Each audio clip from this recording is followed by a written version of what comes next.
En Côte d'Ivoire, le samedi soir, dans le 20h, on parle culture.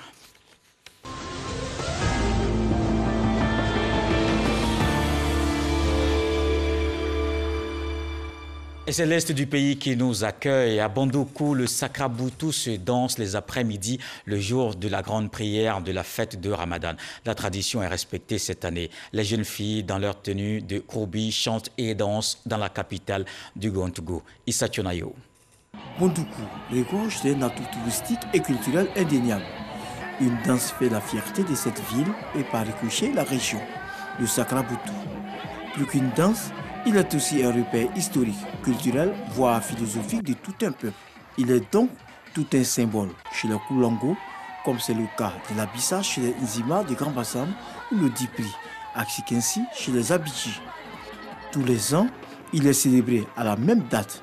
Le Sakraboutou est exécuté dans l'après-midi du jour de la grande prière qui met un terme aux jeunes musulmans. Ce jour-là, des jeunes d'ordinaire calme et réservés parés dans leurs costumes, de boubous ornés de gris-gris réels ou factices, affublés de masques et coiffés de perruques ou de chéchias, ressemblent à de farouches guerriers. Ils investissent rue et ruelles de la ville. Derrière eux, des jeunes filles, parées aussi de leurs costumes de Koubi, chantent et dansent.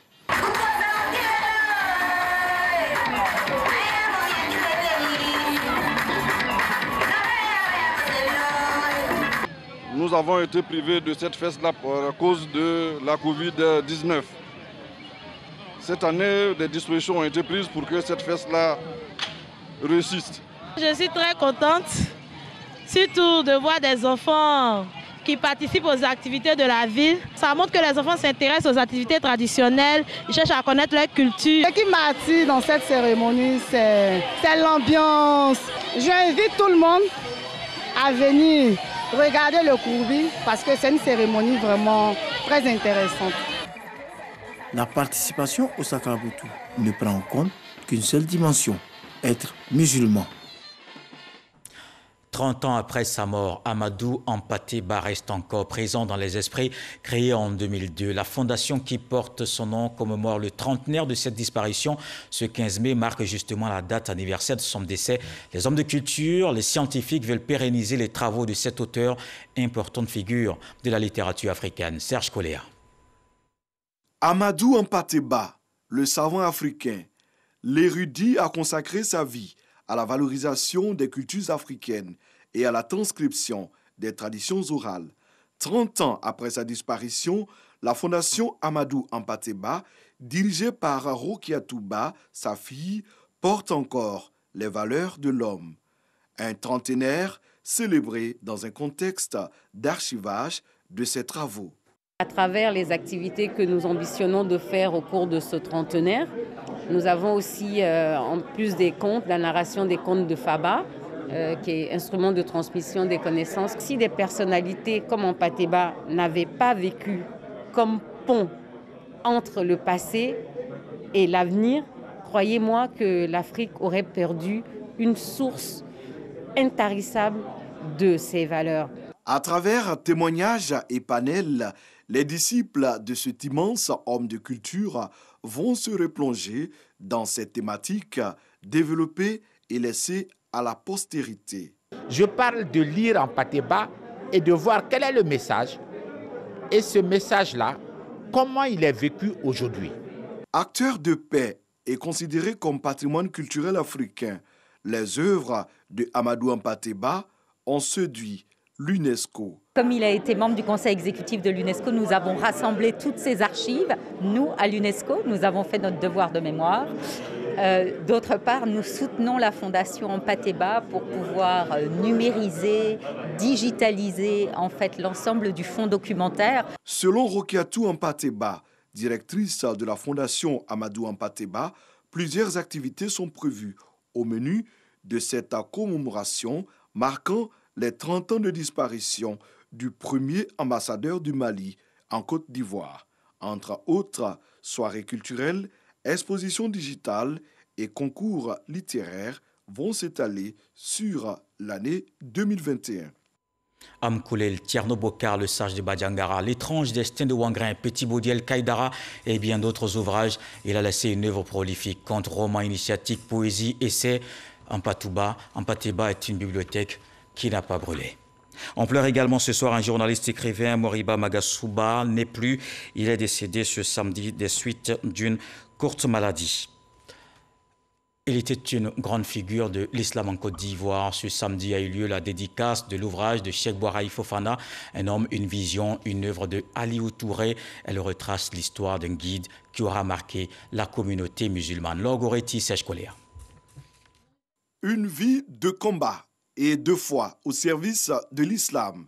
Ainsi pourrait-on décrire le dévouement du Cheikh Boukari Fofana pour l'islam. Son œuvre biographique, l'auteur Aliou Touré l'intitule Cheikh Boukari Fofana, un homme, une vision, une œuvre. L'idée de cet ouvrage, dédié aux guides religieux, naît en 1988. Elle se concrétise véritablement à partir de 2015 avec les bénédictions de l'illustre disparu. Alors que nous étions encore étudiants, en compagnie de mon ami Moustapha Soumaoro, nous sommes allés rendre visite à Oustaz Boukari Fofana à son bureau au plateau ici. Et ce jour-là, Oustaz Fofana a arrêté de faire ce qu'il faisait comme travail et a commencé à nous parler de la lutte dans le sentier de l'islam. Il a axé son intervention autour de 2 versets du Coran. J'ai été tellement édifié par les propos de Oustaz. Lorsque nous sommes sortis, j'ai confié à mon ami que nous sommes témoins de la force d'un homme qui se prépare à changer le monde. Le roman d'Aliou Touré est salué par plusieurs personnalités. Toutes sont unanimes sur l'apport de Cheikh Boukari Fofana en tant que pionnier de la structuration de l'islam en Côte d'Ivoire. C'est une œuvre qui retrace d'une parfaite manière la vie et l'œuvre de Cheikh Boukari Fofana, de son engagement pour donner confiance à la fois aux anciens, aux élèves et aux étudiants, pour prendre conscience de leur rôle dans la communauté, s'engager et travailler à une organisation de l'islam dans le pays.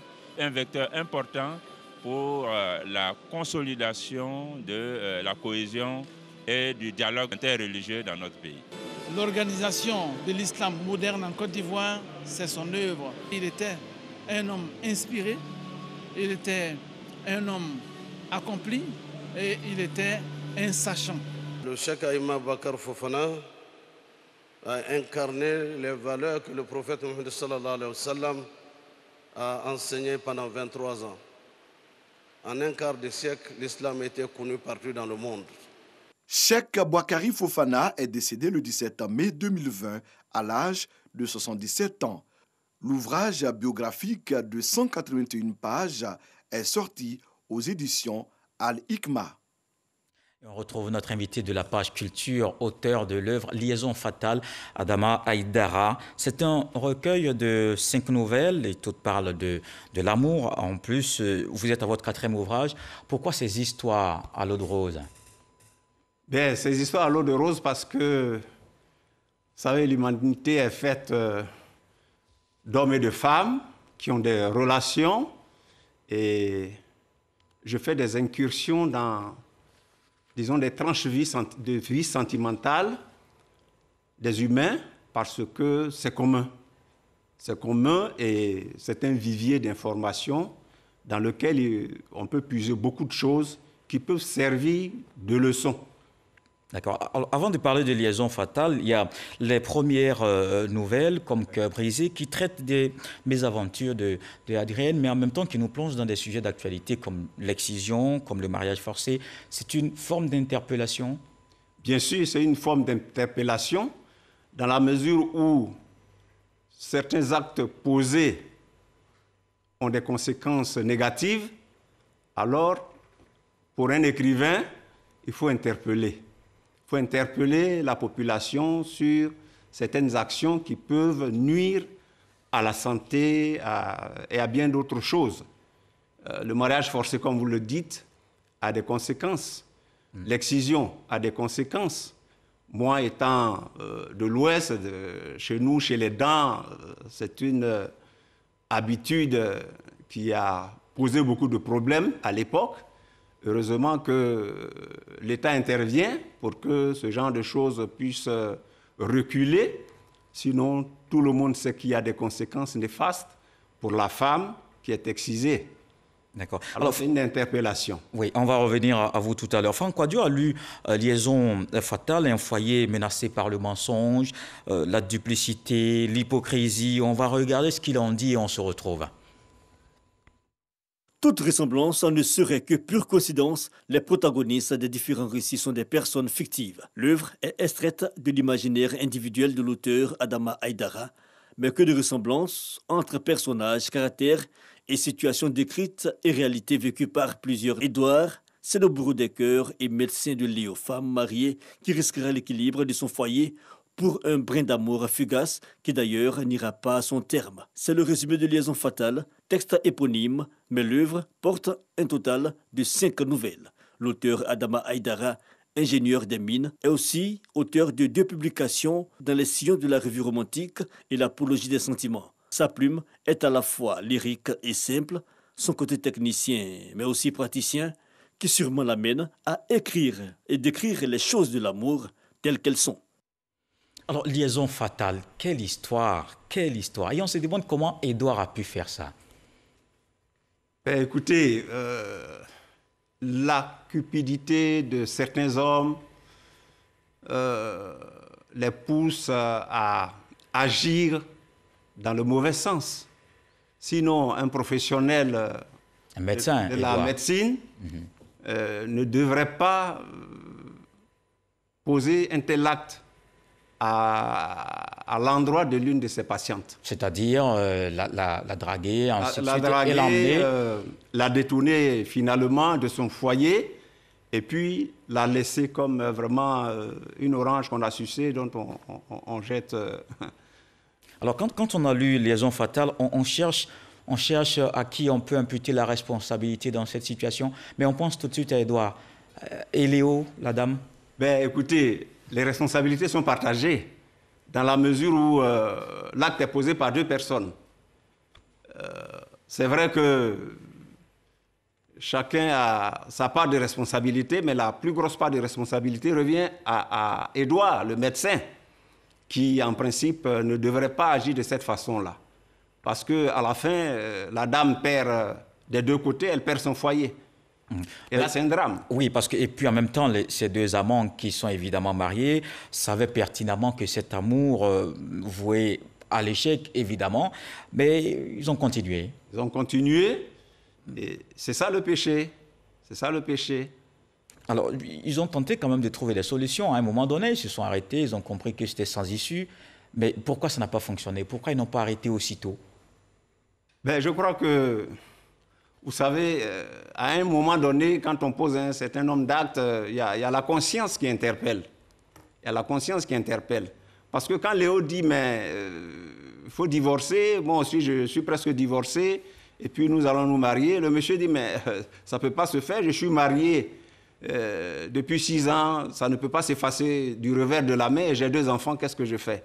Ça veut dire quelque part, il commence à se rendre compte qu'il est coincé, il a un foyer, il a 2 enfants.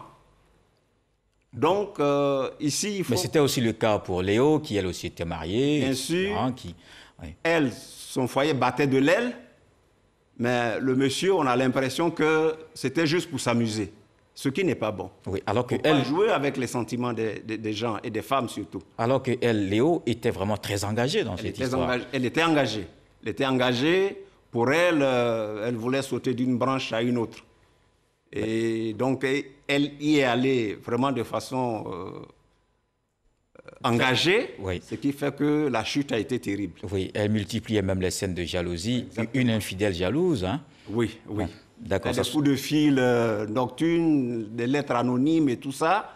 Eh bien, je pense que tout ça a dû faire peur à Dr Édouard, qui s'est rétracté. Mais il avait quand même essayé plusieurs fois de mettre fin à la situation. Il a convoqué à son bureau, etc. etc. Mais ça n'a pas marché parce que peut-être Léo cherchait une autre solution en se séparant de son couple, de son époux actuel. Oui. Il cherchait une solution, évidemment, pour revivre un autre amour. Bien sûr, bien sûr. Et ça, je pense que le Dr Edouard n'avait pas eu le temps d'étudier Léo. Et donc, au fur et à mesure qu'elle avançait, qu'elle attaquait, je pense qu'il a dû prendre peur.